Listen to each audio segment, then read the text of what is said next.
Richard Feynman said, "If you don't know, I can't say it in a simple way." So, let's look at Q learning simply. It's how a machine learns the value of its position to master the whole view. This Q table is the agent's brain. In this 4x4 grid, every position has 4 possible choices: up, down, left, or right. Think of the arrows as a cheat sheet. Green means go here. Red means danger. Right now, the map is empty, but we are about to fill it with experience. The Bellman equation is the engine. Don't let the math scare you. It is just a reality check.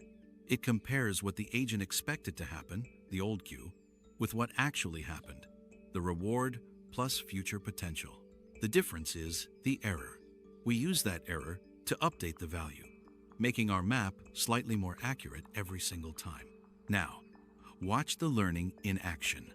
At first, the agent is blind. It falls into holes and gets negative rewards. Those red spikes on the chart, those are painful lessons. But with every failure, the Q values update. It is building position Q learning in the whole view. Slowly, it stops guessing. It learns to avoid the traps and finds the green path. By the end, it doesn't just wander, it navigates perfectly.